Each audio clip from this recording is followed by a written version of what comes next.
Bien, buenos días. Esta es la última clase de los módulos de transferencia de materia. Hemos tenido un camino bien largo con distintas operaciones, con distintas metodologías que en general se pueden agrupar en entender lo que es la curva de equilibrio, ¿cierto? La línea de operación. E indudablemente es un tsunami de equipos, tecnologías, que como les he explicado reiteradamente, son equipos que existen comercialmente y por tanto la probabilidad de que se topen con alguna de estas operaciones es bastante alta, ¿ya? Este curso es más bien curso de procesos de separación, con la etapa terminal. Se integra con todos los cursos previos, que es la ciencia básica, ¿cierto? Termodinámica, tener mucha claridad del equilibrio. Después mecánica de fluidos, que a veces es restrictivo de las operaciones que uno hace. Transferencia de calor, también vimos harto aspectos de la transferencia de calor, la relevancia que es control de temperatura, tanto por ejemplo para desolver o mejorar la absorción o la extracción o lo que sea, importante el tema térmico. Reactores químicos, vimos en el caso de lixiviación, hicimos un barrido bastante detallado de escalar de un sistema batch a un sistema continuo.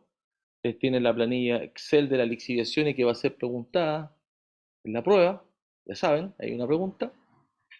Después un poco de control vimos de instrumentos, sobre todo para el tema de los equipos de IX y adsorción, donde hay una suerte de válvulas. Vimos algo de control también de destilación. Cosas que van a seguir viendo ustedes en los cursos que siguen. Así que es importante que pasen el curso, ¿ya? No es simple, tiene bastante materia, pero al mismo tiempo tienen todas las presentaciones, tienen todos los videos, pruebas pasadas, y requiere la dedicación que se indicó al principio de 12 horas a la semana. Entonces, hay que cumplir. Bueno, volviendo al tema de desalación, cubrimos todo lo que está relacionado con membranas, clásicamente membranas de osmosis y los tratamientos previos, que son nano, ultra, ¿cierto? Para poder operar adecuadamente el proceso de osmosis. Acá en la figura ilustramos la otra opción que es vía térmica. Dentro de la térmica está la compresión de vapor, etapas multi-efecto, que uno lo ve en ingeniería de procesos también como operación para concentración desde el azúcar, salsa de tomate, en la misma idea, con integración energética de los vapores de etapas previas, ¿cierto? Para calentar la etapa subsiguiente, ¿ya? Puede ser al vacío o puede ser con compresión de vapor. La tendencia mundial es menos procesos térmicos y más osmosis, como le indicaba el caso de Arabia Saudita, donde, comillas, el tema energía térmica es la más barata en el mundo. También alternativamente está este caso solar. De hecho, esto es un equipo que construimos, esto fue en la Católica del Norte, en Antofagasta, que es un tubo de vidrio. En este caso pusimos un espejo cónico de acero inoxidable, que es carísimo. Ahora todo lo que es cónico se maneja con film, como papel de aluminio, film especialmente para esto, que lo vende, por ejemplo, la empresa 3M. Es interesante la parte térmica para calentar soluciones en lixiviación, por ejemplo, para eso se ocupa. Saldívar tiene esto, hay varias plantas mineras que los tienen. El tema de evaporación, ¿cierto?, de agua de mar igual es interesante, pero en menor escala. Esto es más bien doméstico, para una casa, ese tipo de cosas.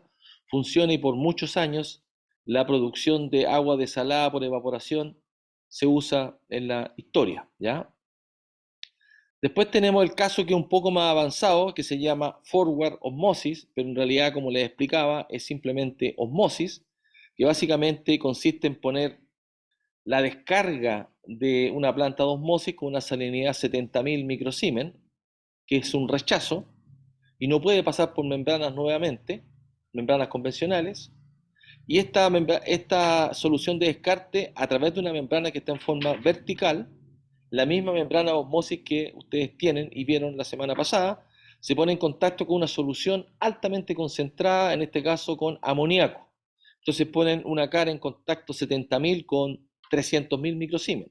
Entonces, naturalmente, el agua de la solución menos concentrada se va a transportar en forma natural por la diferencia de presiones osmóticas. Va a ocurrir un proceso de osmosis natural. Entonces, al agua que tenía sal, 70.000 rechazo una planta osmosis, se le sigue sacando agua a través de este proceso de forward osmosis. Ahora tú tienes una mezcla de agua con amoníaco. El amoníaco se puede remover por una corriente térmica, se evapora, por absorción y desorción funciona este sistema. Entonces, ¿qué es lo que tú necesitas? Estar cerca de una planta osmosis que tenga la descarga y una fuente térmica. Fuente térmica es suficiente el agua de un condensador de una termoeléctrica, por ejemplo. Ya con 80, 90 grados puede funcionar esta cosa. Entonces, uno tiene una corriente residual de baja entalpía, ya es capaz de usar la fórmula osmosis, que vamos a ver un equipo un poco más comercial. Después hay otra línea que tiene que ver con la separación por campos eléctricos y vamos a ver varios casos, un poco la historia comercial donde se usa y los potenciales usos en otra contextos industriales para mejorar la eficiencia del uso del agua. ¿Ok? Eh, Aquí entender que esto ya no es tema, todos saben que hay un tema de crisis hídrica planetaria, tanto por escasez, hay menos agua y también calidad. Aquí es importante entender calidad, me refiero a que las napas subterráneas se contaminan con iones, con sales. Por ejemplo, en la región de Quillota, las napas subterráneas están contaminadas. En San Pedro de Atacama, donde hay una planta de osmosis que básicamente extrae arsénico sin ningún problema, el rechazo se hace a descarga continental. Hasta hace muy poco, 5 o 6 años atrás, no había normas sobre descarga de plantas de osmosis a nivel continental. Afortunadamente, este tema lo conversamos con la gente de la Dirección General de Agua. Nos invitaron a una gira a Holanda. Tuve la oportunidad de participar con la Dirección General de Agua y la Comisión Nacional de Riego a propósito del centro que fue creado en Antofagasta, Recursos Hídricos. Ahí intercambiamos, les comentamos este tipo de cosas y ahora hay regulaciones respecto de las descargas de aguas continentales de plantas de osmosis, ¿ya? Sigue siendo un problema. La planta de osmosis funciona súper bien, pero ¿qué hace con los rechazos? Entonces el problema de las plantas de osmosis está en el rechazo. El problema de las tecnologías de agua, por ejemplo, las torres de enfriamiento, el problema está en las descargas, en la purga de esas descargas. Entonces hay harto que hacer por ahí como ingenieros químicos o ingenieros ambientales, y con este curso espero que tengan el conocimiento técnico suficiente para empezar y hacer un proyecto en la línea. No es más complejo que esto, ¿ya? Y vamos a seguir con esto. Para terminar, este tema de crisis planetaria, en realidad no hay problema de agua, solamente tema de energía. El costo de lo que se hace está dado solamente por la energía, tanto impulsión, distribución, como el proceso. Estamos claros que podemos tomar agua de mar, podemos tomar agua extremadamente salobre y con algún proceso, digamos, preferencialmente eléctrico, se resuelve el tema del agua. ¿Mm? O sea, consideren que hoy la humanidad tiene una tecnología que permite convertir agua de mar en agua potable a un costo de $1,2 el metro cúbico. Eso es lo que tenemos hoy como tecnología, con un consumo de energía de 3,2 kWh el metro cúbico. Y en tendencia a bajar. ¿A cuánto? A un tercio. ¿Estamos? O sea, vamos a seguir bajando. ¿Ya? Entonces no hay un tema técnico que resolver, sino un tema más bien de tecnología alternativa de generación eléctrica.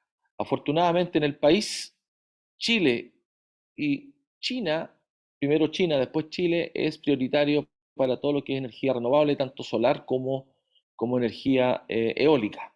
¿Ya? Se ha hablado mucho de la mareomotriz, el profesor Borsone trabaja en esto, pero todos sabemos que todavía es muy caro la parte eléctrica, estamos hablando de $300 el megawatt, en circunstancias que posiblemente vamos a llegar a $25 el megawatt por vía renovable. Eso es muy positivo para el país. ¿No? Eso implica que se pueden hacer varias cosas. De hecho, ya se están haciendo varios proyectos en temas de hidrógeno, hidrógeno amoníaco, hidrógeno metanol. ¿Estamos claros? Así estamos en Chile. Eso es lo que está ocurriendo. ¿Sí? ¿Consulta al respecto? ¿Estamos claros con lo que ocurre en el país? Ahí mi recomendación, una vez terminado el curso, es revisar temas de hidrógeno.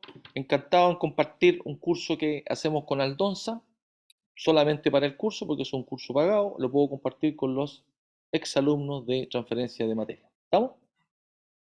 Llegaron atrasadas.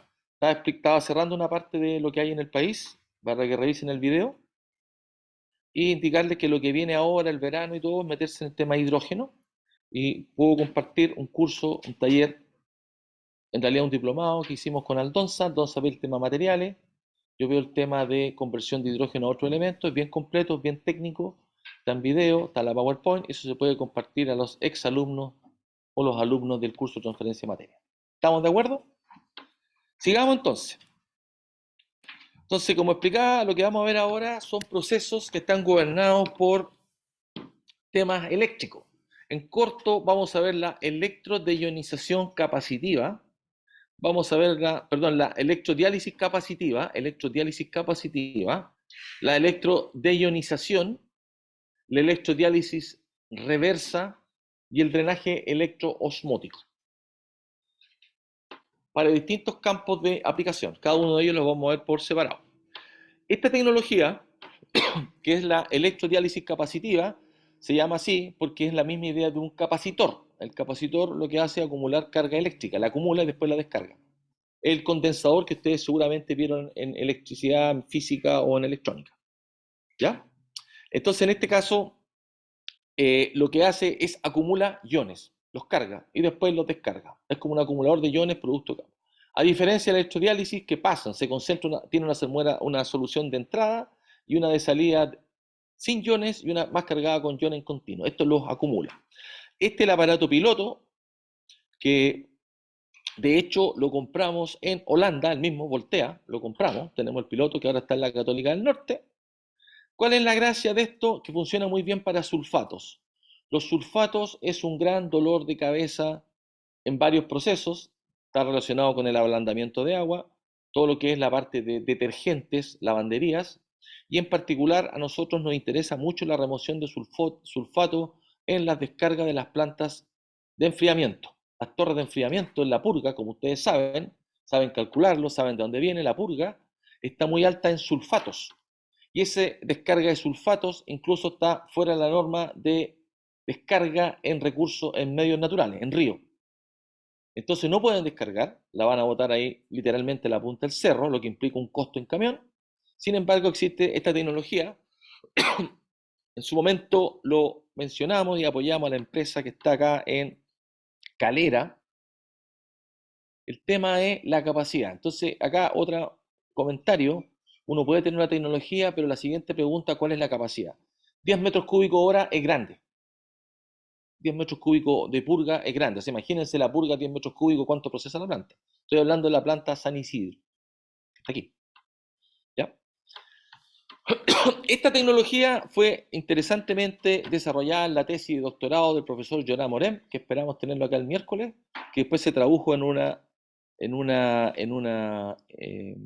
desarrollo tecnológico después de 30 años aproximadamente. ¿Ya? Esto recupera 90% del agua, que es bastante comparativamente con osmosis, que es el 50% el caso del agua de mar.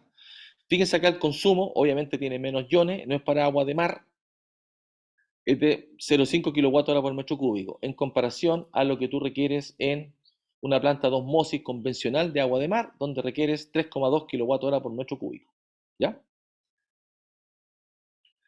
Básicamente tú tienes acá una solución donde van migrando los iones hacia un extremo y se van acumulando la carga, y después de un ciclo que tú lo programas, el ciclo, dices ahora lo devuelvo a la solución de descarga. O sea, acumula iones y después los bota. ¿Ya?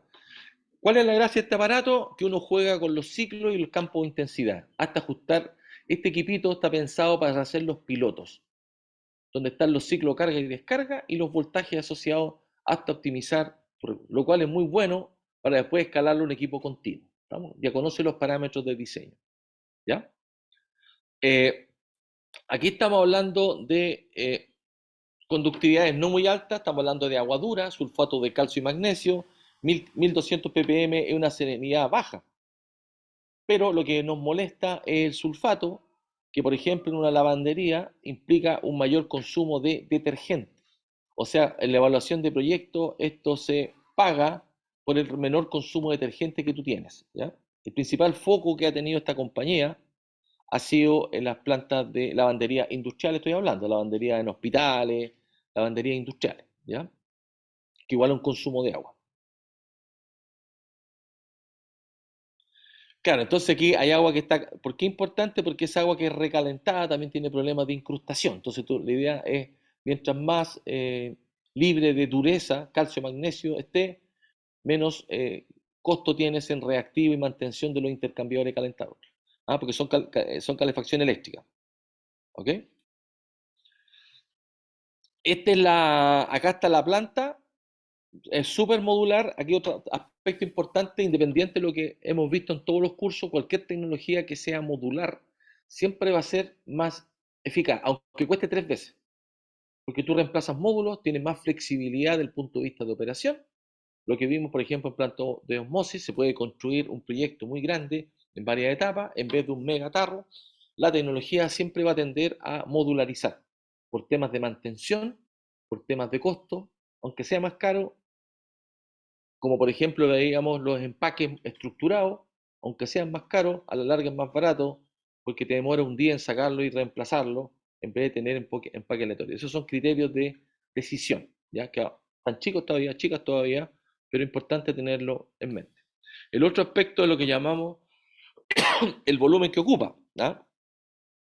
Esto está en un contenedor, entonces llegar con un contenedor, por ejemplo, una planta, un generador eléctrico es súper, o un sistema de enfriamiento, que yo lo he visto, tú arrendas el contenedor, entonces no necesariamente tienes que invertir mucha plata.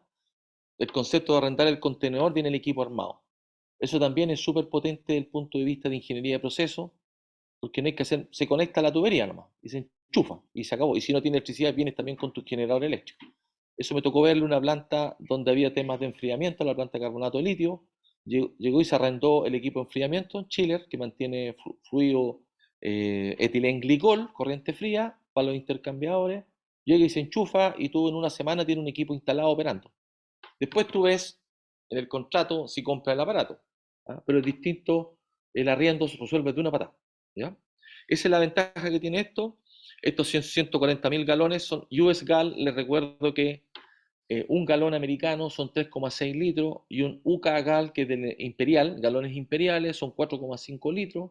Esto viene de la historia que les conté de la pelela de la reina y la pelela, hacer pichí, ¿cierto? La pelela de la reina y la pelela del rey. Así se establecieron las normas de volumen, pueden buscarlo. Ese es el US GAL, son 3,6 litros, 3,6532 litros y 4,5 litros los galones imperiales. Pueden revisar y corregir los valores, no necesariamente me los sé de memoria bien. ¿Ya? Esta es la capacidad, es una planta relativamente pequeña comparado con los 10.000 metros cúbicos hora, perdón, de los 10 metros cúbicos hora que tiene la descarga de la planta San Isidro. No nos da, no nos da. Entonces ahí el arreglo más apropiado es una planta de osmosis y el rechazo de la planta de osmosis, que tú bajas el consumo a un 10%, o bueno, o 20% el volumen, puedes pasarlo a una planta de electrodionización. Esto solamente para entender cuando uno especifica un equipo, hay dos cosas, es la capacidad y los consumos eléctricos. Siempre nos va a interesar cuánto procesa, que son los metros cúbicos o litros por minuto, la capacidad del módulo, ¿cierto? Y la potencia consumida. La potencia consumida me sirve porque eso me da el OPEX, el costo de operación, generalmente un costo eléctrico, ¿ya? Y las eficiencias son bastante altas, 90%. En general, todo proceso que esté en conductividades bajas, 2.000, 5.000 microsiemens, la eficiencia esperada es alta, 80-90%. Si una conductividad mucho más alta, como el agua de mar, 35.000 ppm, ahí la eficiencia cae un 50% en el caso de las plantas de osmosis. ¿Ya? Porque tú no puedes estresar eh, a una alta concentración las membranas. Y eso se lo pueden preguntar derechamente, espero que lo pregunten en inglés el próximo miércoles. ¿Ok? Que le pregunten eso, ¿por qué no se puede trabajar con concentraciones más altas en la descarga de las plantas de osmosis? ¿Ok? Esto es para ubicarse con los productos comerciales distintos, el agua Disan, el agua Evian, esta que es italiana. Uno puede medir fácilmente la conductividad. De hecho, tengo un lápiz.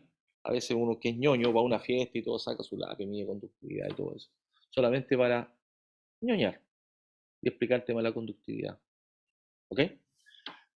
También tengo medidores de humedad portátil y todo, así que es súper útil. Soy ingeniero y muy técnico. Bueno, fíjense que las conductividades son súper bajas, no conviene tener una conductividad ultra baja, de hecho uno puede pasar un agua que es pura de río y la pasa por una planta osmosis y llega a una conductividad de 10 ppm, eso es malo, no puedes tomar agua de deshielo, pierdes tus iones, siempre tiene que tener una cierta cantidad de iones, 200 microsiemens, no, pero acá está medida la dureza, ¿no? Esta tiene mucho más iones, fíjense, por eso el sabor es distinto, esta, esta italiana, ¿cierto? Las venden acá. Ya, entonces lo que hace la electrodeionización básicamente es remover la dureza. Está pensado raya para la suma, como ustedes me hacen bullying. La electrodeionización capacitiva, el principal foco es reducción de dureza. Entonces esto reemplaza la resina intercambio con la ventaja de que no tienen que agregar cloruro de sodio, no genera una corriente, solamente una corriente altamente concentrada. ¿Sí? ¿Escucho?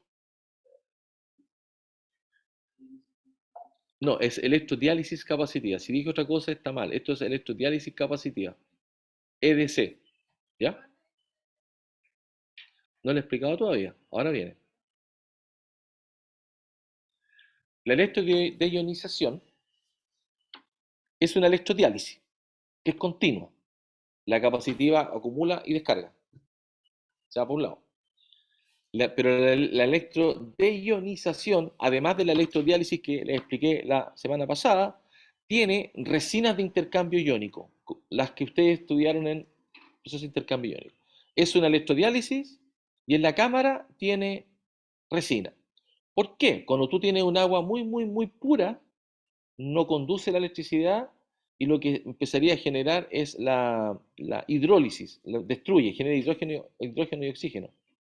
Para evitarlo, lo que se rellena con resina. Esta es pelotita. Esa es la resina intercambio. ¿Y qué es lo que hace? Por intercambio iónico, toma el ion, se lo pasa al de al lado, se lo pasa al de al lado, se lo pasa al de al lado. ¿Qué logras con esto? Un agua ultra pura. ¿Y para qué quiere agua ultra pura? Depende de los procesos, pero en general esto es para alimentar calderas de alta presión, donde no puede haber nada de incrustación. 0,01 microsiemens estamos hablando. Esto existe comercialmente en la electrodeionización, ¿ya? En la misma electrodiálisis, pero con pelotitas que son las resinas intercambios. Así está construida, ¿ya? ¿Y por qué así? Hay un contacto físico, se están tocando y se intercambian los iones, porque aquí, no sé si se fijan acá, la fuerza impulsora sigue siendo el campo eléctrico que los mueve, y como esto tiene distinta concentración, le va pidiendo al compañero al lado, ojo, que en la misma resina hay catiónicas y aniónicas, están mezcladas, unas se van para la izquierda y otras para la derecha. A diferencia de una resina de intercambio iónico convencional, donde usted tiene una resina catiónica y seguidamente una aniónica. Aquí están para los dos lados. ¿Estamos claros?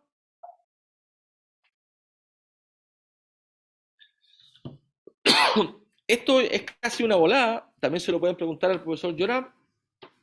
Así como usted aplica campo eléctrico para mover iones, hay tres procesos electrocinéticos. Procesos electrocinéticos.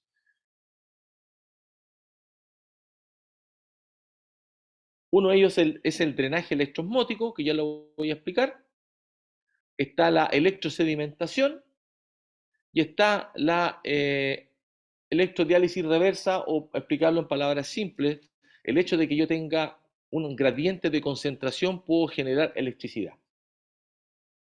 Así como si yo aplico electricidad a iones, se mueven los iones, si tengo diferencia de concentración de iones, genero electricidad. Y ahí aparece la electrodiálisis reversa, que básicamente es poner en contacto una solución concentrada con una solución diluida, como tienen diferente potencial químico en concentración de iones, ese potencial químico se traduce en un flujo eléctrico. Y eso lo llamamos electrodiálisis reversa, lo que seguramente han oído como la Blue Energy, y hay harta publicidad al respecto y todo eso. Hay un prototipos construidos, como se ve acá. De hecho, esta PPT la saqué del profesor Joram, dice ahí 2009,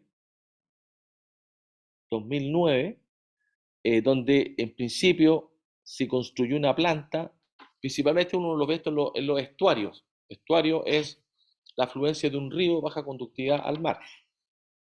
Entonces tenemos dos corrientes naturalmente de distinta concentración en iones. En teoría genera electricidad, no tengo ningún dato técnico de kilowatt hora por metro cúbico, eficiencia, nada de eso, pero si aparece el tema, esta es la razón, la explicación técnica de lo que tienen acá. ¿Cuál es la gracia? Generación de electricidad con un recurso natural. ¿Ya? Posteriormente aparece otro proceso que se llama el drenaje electroosmótico. Drenaje electroosmótico, y de esto tenemos experiencia, desarrollamos una tecnología que se la voy a explicar. Como proceso de este tema hay artículos que hemos presentado, trabajo en congreso y experimentos que hemos desarrollado. Es un tema un poquito más alcanzable, creo yo. ¿Ya? Este fenómeno fue desarrollado por un ruso por el año 1890, tiene más de 120 años como fenomenología, y en corto lo que uno hace puede generar un flujo líquido, un transporte de líquido por el arrastre de iones al aplicar un campo eléctrico 12 volt, 5 volt en un capilar. Si tengo una solución, genero una bomba, fíjense bien lo que les estoy diciendo, genero una bomba eléctrica simplemente por el hecho de aplicar un voltaje continuo. Esto ya existe comercialmente como bombas para dosificación de droga, son bombas electroosmóticas, bomba electroosmótica, súper interesante, existe ya, y todo lo que tenga que ver a nivel de fenómeno capilar. Acá está la aplicación del voltaje y la velocidad con que se mueven esto en función del diámetro del capilar. Mientras más fino sea el material, más se nota el efecto. Entonces yo al aplicar campo eléctrico puedo mover soluciones. ¿Por qué nos interesó este tema? Cuando tú tienes por ejemplo, un relave, tiene una planta de tratamiento de agua, digamos, planta de tratamiento de agua genera unos lodos que en estos momentos se descargan al mar, no saben qué hacer, hablando de agua andina, se ve feo. Planta Antofagasta, tratamiento de agua, lodos con arsénico, que tienen 90% de agua. Entonces, mucho volumen, 7 camiones al día, ¿qué hacemos con eso? Después tenemos las plantas de lixiviación. Se acabó la lixiviación, me queda una solución retenida en la arcilla, 10, 15, 18%, si tiene 15% no lo puedo transportar en camión, me genera un gran problema. Porque esto no se filtra, no se puede secar. Les recuerdo que en el secado teníamos la restricción capilar, ¿se acuerdan? Que se caía. Entonces es ridículo pensar en secar porque una pasta se nos va a secar, es como una greda. ¿Estamos de acuerdo? Ustedes ya tienen el conocimiento técnico. Filtrar, imposible, la presión osmótica es súper alta. Nosotros hemos trabajado solamente para demostrar una presión de 200 libras y no sale. Pero si usted aplica campo eléctrico, escuchen lo que le voy a decir, el flujo de líquido es independiente de la permeabilidad. Mira qué potente, el flujo electroosmótico es independiente de la permeabilidad. Por tanto, aplicar campo eléctrico nos permite desplazar solución. Usted puede sacar solución, sacar jugo de la greda con un campo eléctrico. Y eso que está ahí se llama el drenaje electroosmótico. Tiene que tener conductividad, tiene que tener iones, tiene que tener una conductividad eléctrica. Súper, súper potente. De nuevo, esto está escrito en conferencia. ¿Sí? Sí. No, más complicado, con iones. Sí. La solución, estamos hablando que tú tienes una pasta que tiene un 30 o un 40% de humedad retenida. ¿Ya? Acá está el principio de drenaje electroosmótico. Yo puedo aplicar esto en un suelo. Puedo remover iones, hacer electroremediación, que es lo que se dedica al profesor Henry Hansen de Ingeniería Ambiental. Solamente con campo eléctrico. Aquí estoy migrando los iones. Acá hay un detalle, esta migración iones produce contraiones, genera un frente de ácido, concentra protones de H más y OH. El mismo tema que ustedes han visto en la electrodiálisis. Estos son fenómenos electrocinéticos. No es mi especialidad, pero los saco a colación por un trabajo que hicimos en una compañía minera y lo voy a compartir. Y a propósito de la venida del profesor Llorán, que no tan solo va a estar en el curso el miércoles, espero, ¿está confirmado? De hecho llega a las 2:30, no, a las 2:40 de la mañana, mañana, martes, tengo que ir a buscarlo, y vamos a hacer un curso. Todavía no tengo claridad de la fecha, el curso en inglés de proceso electrocinético, es bien técnico, es gratis, si pueden ir el después, ¿ya? Deberían hacerlo, pero súper, súper técnico. Bueno, cuento corto, acá está la referencia de cómo funciona el pH. Fíjense que acá está el pH bajo y el pH alto. Les explicaba que hay un frente de pH, tiene sus complicaciones los materiales. Nosotros pusimos 316, igual hay corrosión por el campo, la parte eléctrica y todo. Ahí idealmente se tienen electrodos de titanio, pero es más complicado. Entonces hay un tema de materiales. También trabajamos con geomembranas conductoras, que también se ocupa la geomembrana conductora con contenido de grafito. Usamos unas membranas, existen las membranas para identificar las pérdidas eléctricas, pero hay harto desarrollo en esto, ¿ya? Eso es como la parte teórica del drenaje electroosmótico. Vámonos a un proyecto. Este fue un proyecto que se llama un proyecto de tecnología que maneja BHP. Recibió un financiamiento del orden de 200 millones para trabajar en faena, para desarrollar esta tecnología. Partimos de lo que llamamos TRL muy bajo de laboratorio, estos tubitos chiquititos, prácticamente con sólido, para aplicar campo eléctrico y remover la solución.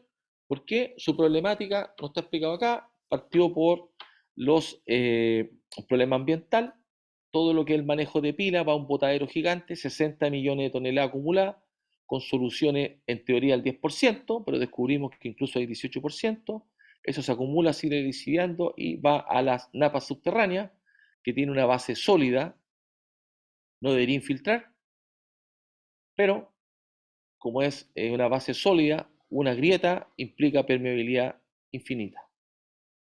Entonces partimos con eso, cuento corto, inicialmente era la idea de tratar el botadero, no me acuerdo que tenía como unos 100 metros de profundidad, y después optamos fue idea de la gente de operaciones, aplicar la tecnología en la misma pila antes de que se vaya.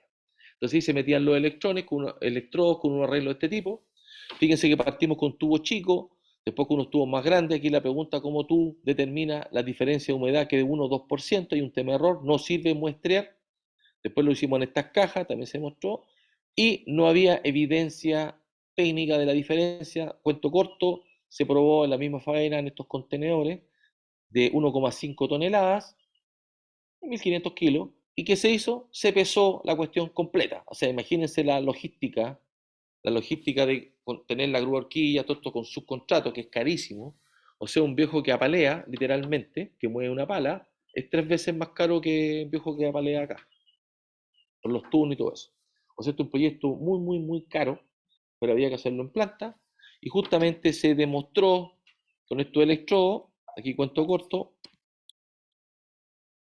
esta es la línea base de dejar el bin solo aparte, que se exhibiera con su réplica. Esto es lo que logramos nosotros. Entonces, que el delta humedad, ustedes dicen que es poco, sí, es poco, pero para efectos de operación, primero alcanzan la humedad para poder disponerla, y segundo, que fue más interesante, si reducen los tiempos, porque tenías que estar en reposo 30 días de reposo, entonces tú reduces a la mitad el tiempo, por tanto aumenta tu capacidad de proceso, que eso sí que es plata. Entonces se probó, se demostró, aquí están los distintos arreglos, eso está publicado en esa revista, la verdad es media mala, mejor el reporte, pero no importa. Estos son los delta de humedad, fíjense que tenemos acá los consumos, aquí me preguntaban cómo llegamos a ese consumo, es muy fácil, no teníamos idea, interesante cómo el desarrollo tecnológico, claro, si tú vas a extraer una solución que tiene cobre y tiene solución y va a reducir los tiempos, tú dices cuánto estarías dispuesto a pagar, cuánto ganas. Entonces, la tecnología tiene que tener un máximo de 15 kilowatts al metro cúbico. Y en base a eso tú vas diseñando. ¿Se entiende? Uno parte al revés. ¿Sí? Uno hace un experimento para que sea rentable al tiro, no, si no es perder tiempo y plata. ¿Sí? Porque fue calculado así, pues. Si yo sacaba un metro cúbico, cuánto ganaba en cobre, en solución y los tiempos. Se calculó, se hizo un estimado de cuánto, se hizo el proyecto. Antes de hacer el experimento. Eso es lo interesante. Antes de hacer el experimento, ¿cuánto debería tener el costo de electricidad para que sea rentable? Entonces, eso es re importante el mensaje, que lo que uno ve en todos los proyectos de innovación, se quedan en el invento, en el tubo ensayo, pero no hacen el cálculo. Ustedes todos ya tuvieron ingeniería económica para hacer el flujo de caja. Bueno, súper sencillo. Es una planilla donde tú tienes cuánto invierte y cuál es el costo de operación. Se hace el flujo de caja con una tasa de descuento. En este caso, como un proyecto de alto riesgo tecnológico, puso una tasa de descuento de 30%. Entonces uno toma los números y lo ve al revés y te da. ¿Me explico? Entonces, fíjense, esta es la reducción del tiempo de drenaje, un tercio. Redujimos un tercio del tiempo. Este es el delta humedad, o sea, te quedamos la humedad más abajo y cumplimos en un tercio del tiempo. Negocio. Caso de esto se hizo en BHP Cerro Colorado, una mina vieja, a ellos no les conviene.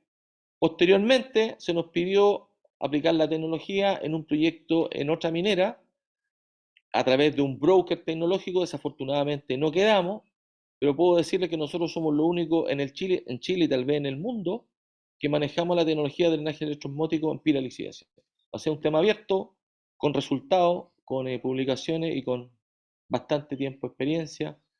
Cometimos varios errores, varias ideas súper estúpidas, pero todas fueron hechas en planta y por eso podemos hablar con propiedad de esto.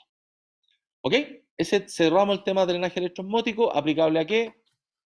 Lodos de cualquier tipo que tengan humedad, lodos domésticos, residuos domésticos, y quiero insistir en que el drenaje electroosmótico es independientemente de la permeabilidad.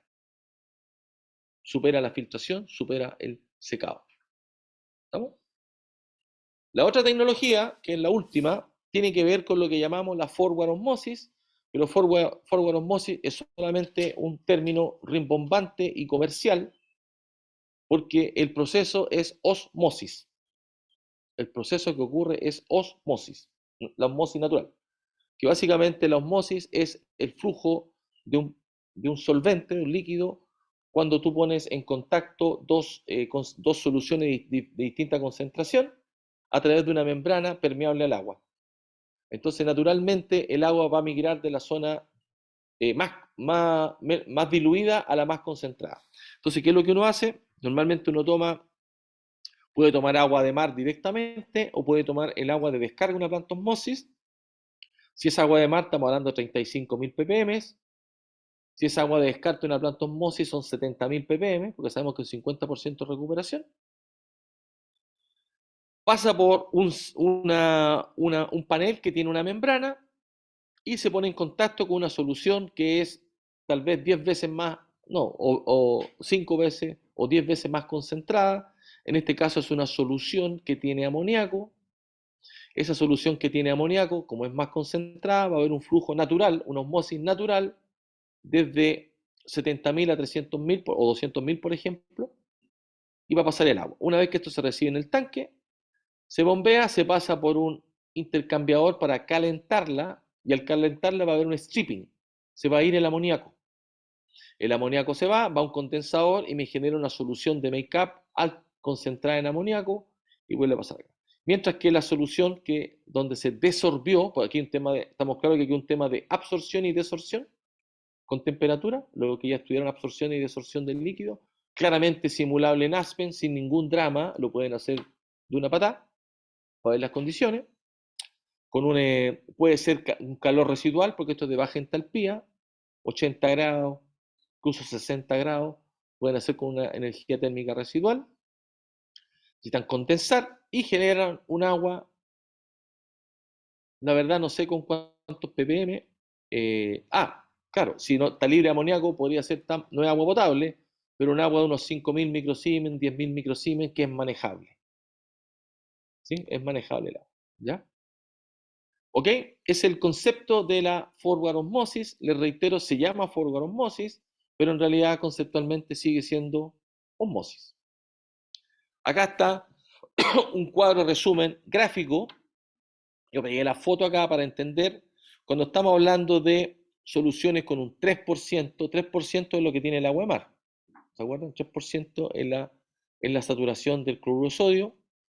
Esos son 30.000 ppm. Y aquí sirve la SWRO, significa Sea Water Reverse Osmosis. Esa es la SWRO. También va a aparecer, no está acá, una que se llama la BK. BK es brackish, quiere decir agua de pozo.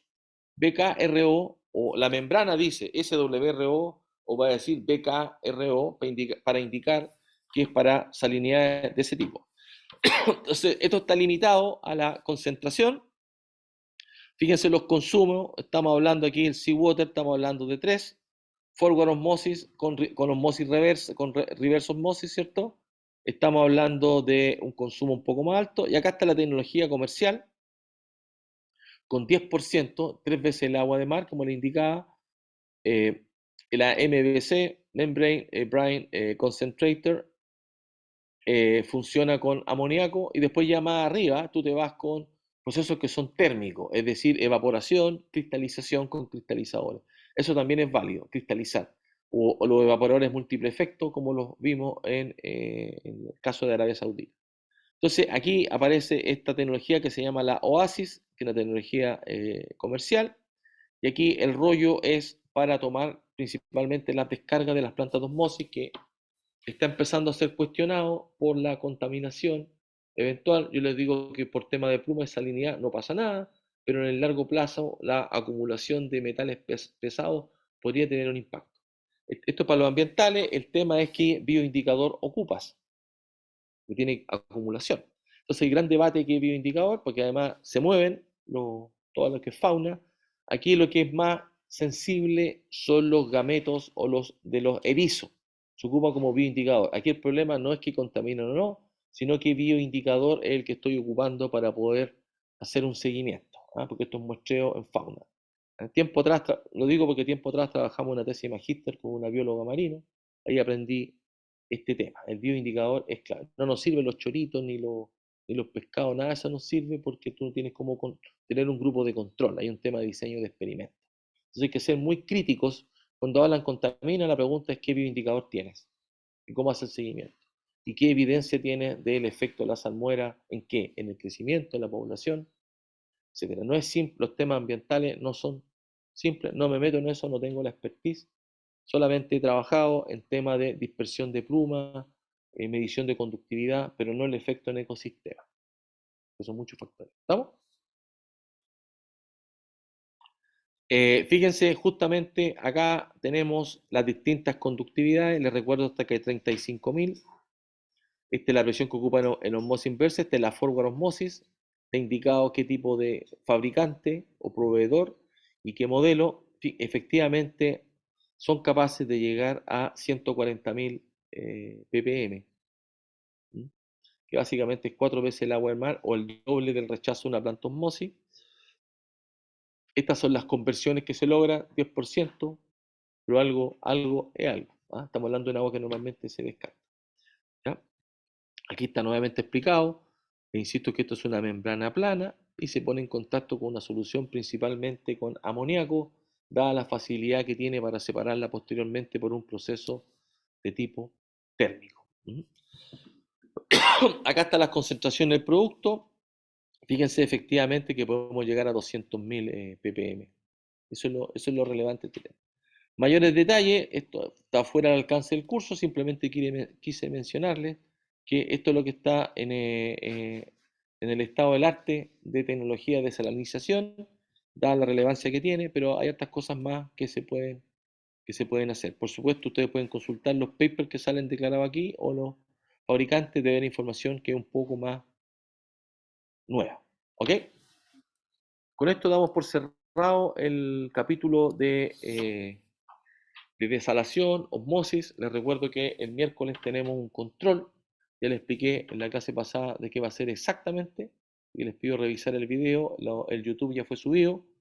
Por temas de tiempo, yo solamente les voy a enviar el link Zoom de esta clase, cosa que lo tengan apenas terminemos, porque a veces yo me demoro en bajarlo y subirlo a la playlist. Así que con eso estamos listos. Así que ahora podemos pasar a alguna sesión de consultas particulares del tema osmosis y el miércoles consultas del certamen número 3, que va a ser este sábado en la mañana. ¿Ok? Corto aquí la grabación.